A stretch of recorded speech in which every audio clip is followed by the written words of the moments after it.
terkasih di dalam Tuhan Yesus Kristus, saya percaya bahwa kita semua selalu ada dalam perlindungan dan penyertaan Tuhan.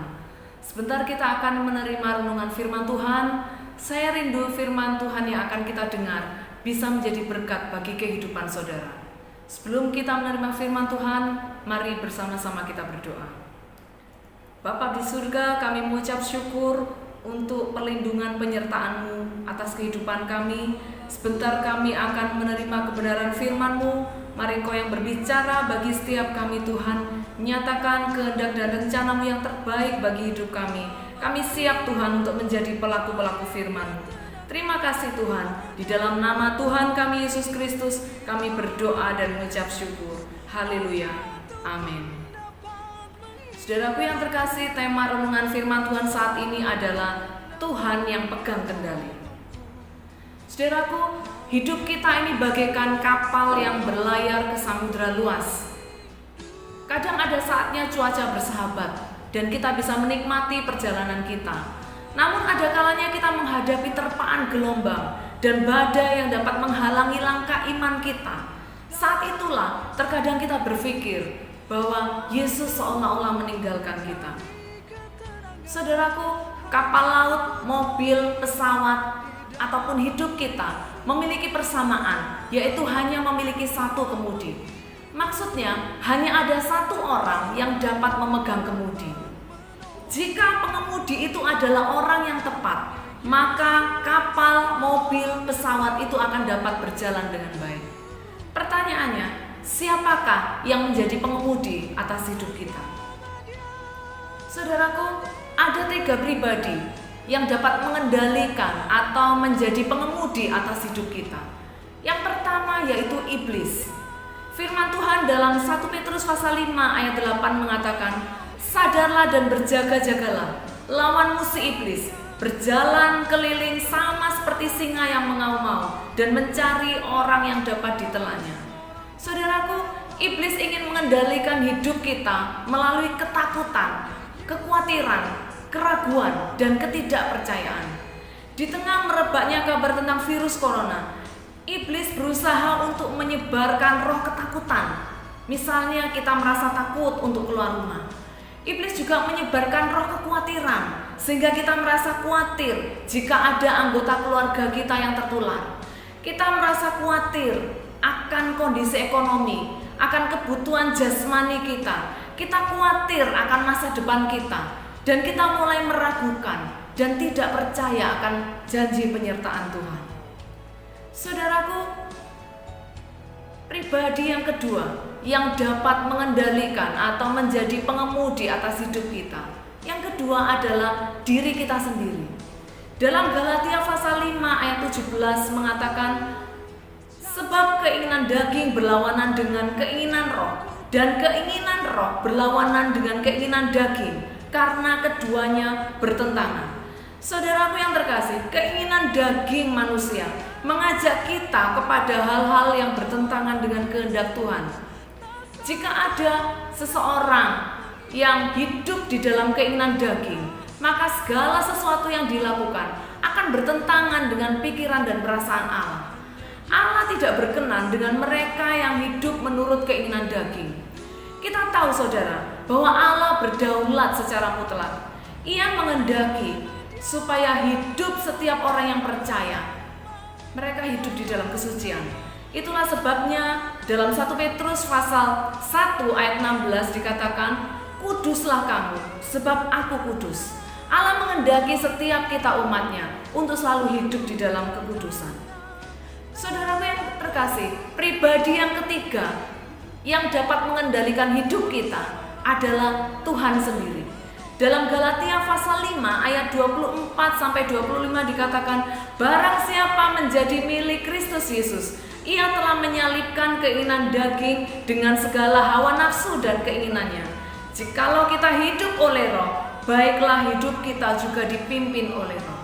Saudaraku yang terkasih, tujuan Tuhan ingin mengendalikan hidup kita karena Dia ingin menjadikan kita sebagaimana Tuhan menciptakan kita, yaitu Tuhan ingin supaya kita menjadi manusia yang utuh.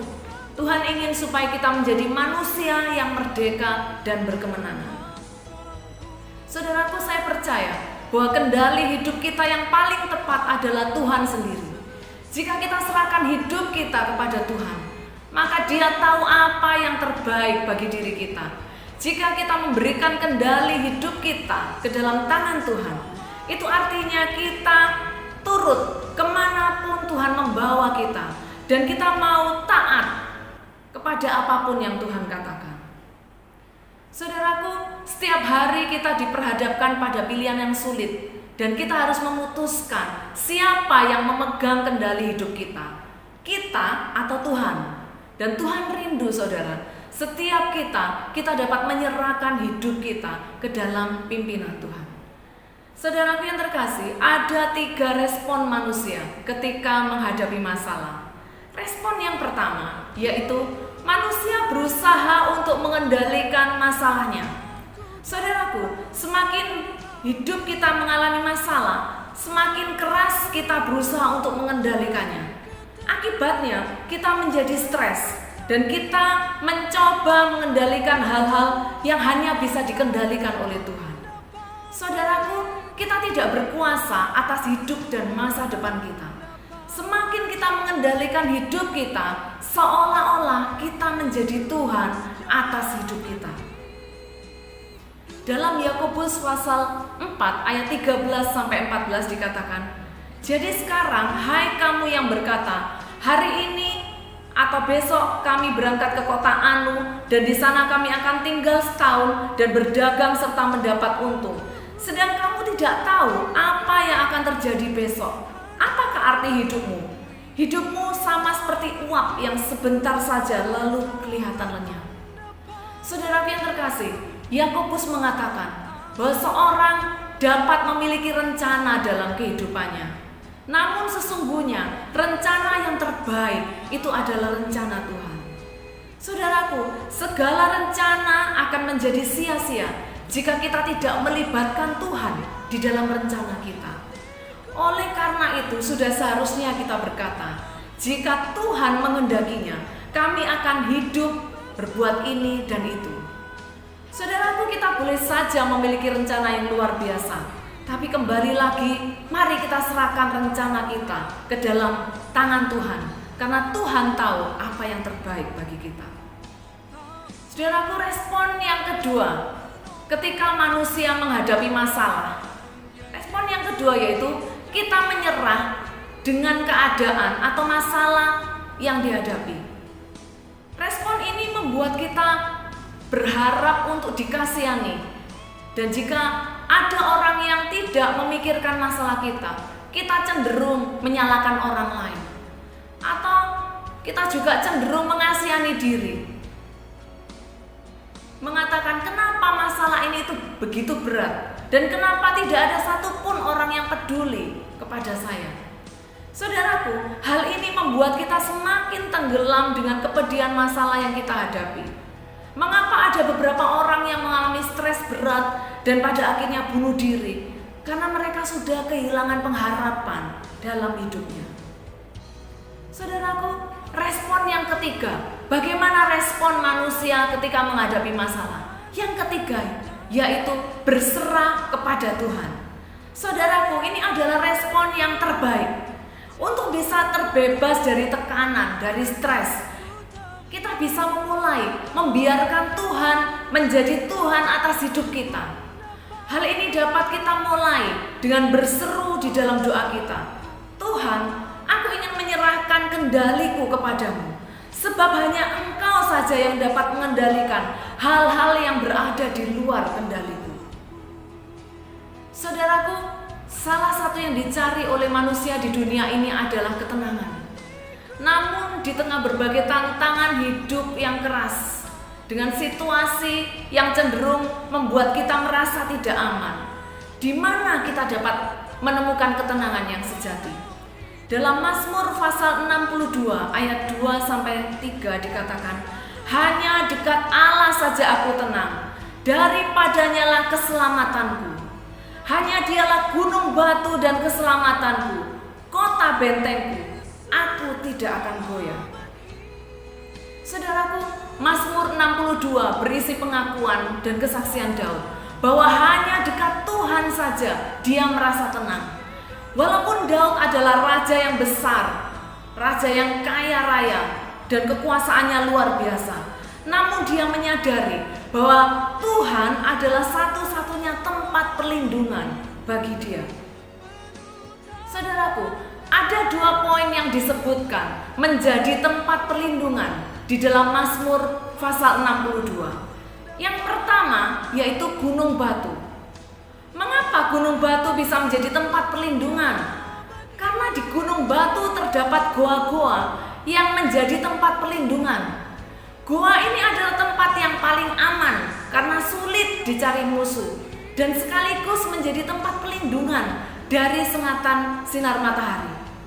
Gunung batu adalah tempat perlindungan yang paling aman yang membuat seseorang tidak goyah saat menghadapi lawan, musuh, atau tantangan sehebat apapun. Saudaraku yang terkasih, jika Allah menjadi gunung batu kita, maka Dia akan menjadi tempat perlindungan yang aman bagi kita. Bersama Dia, kita akan bertahan menghadapi tantangan apapun yang kita hadapi, karena Dialah yang menjadi sumber kekuatan bagi hidup kita. Yang kedua, saudara, dalam Mazmur pasal 62 disebutkan kota benteng. Saudara, musuh tahu benteng ini. Musuh melihat dan mengerti bahwa di sana ada orang-orang yang mereka cari. Tetapi musuh tidak berdaya. Mereka menyerang tetapi tidak bisa tembus karena ada benteng. Begitu juga dengan orang-orang yang tinggal di dalam Tuhan. Tuhan itu menjadi benteng baginya. Musuh dan pencobaan melihat, mengenal, dan membuat rencana, menyerang, tetapi tidak bisa tembus. Karena Tuhan yang menjadi benteng perlindungan bagi kita. Tuhan yang menjadi tempat perlindungan kita.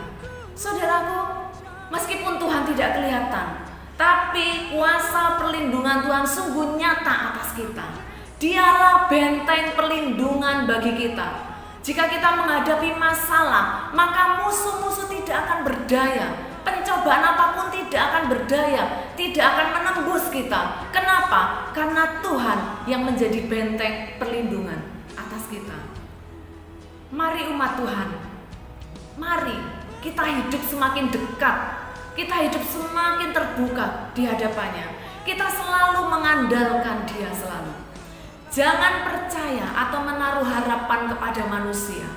Jangan menaruh harapan kepada harta dunia, tetapi andalkanlah selalu Tuhan, karena Tuhanlah yang menjadi benteng perlindungan kita.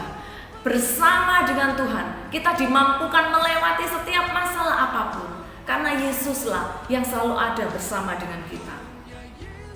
Saudaraku, sebagai manusia, kita memiliki banyak keterbatasan. Kita tidak pernah mampu mengendalikan segala sesuatu dengan sempurna. Banyak hal yang kita tidak tahu, termasuk apa yang akan terjadi besok. Dan kita juga tidak tahu apa yang akan terjadi di masa depan kita. Apapun yang sudah kita miliki, harta, gelar, jabatan, prestasi, dan sebagainya. Siapapun kita, apapun yang kita andalkan, semuanya itu terbatas. Dan tidak akan dapat memberikan rasa aman dan ketenangan yang sejati bagi dia. Hanya Tuhan saja yang menjadi tempat perlindungan yang paling aman. Dan di dalam Dia, saudara, kita bisa menemukan ketenangan yang sejati. Karena itu jangan ragu, mari mendekat kepadanya. Dalam Yakobus pasal 4 ayat 8a dikatakan, mendekatlah kepada Allah, maka Ia akan mendekat kepadamu. Saudaraku, kita tidak tahu apa yang akan terjadi esok, tapi apa yang Tuhan ingin kita lakukan. Mari kita lepaskan kendali kita. Kita serahkan kendali kita ke dalam tangan Tuhan. Karena Tuhanlah yang akan memimpin kita. Ketika kita menyerahkan hidup kita atas kendali Tuhan, maka hidup kita akan merasakan ketenangan. Hanya dekat Allah saja kita merasa tenang.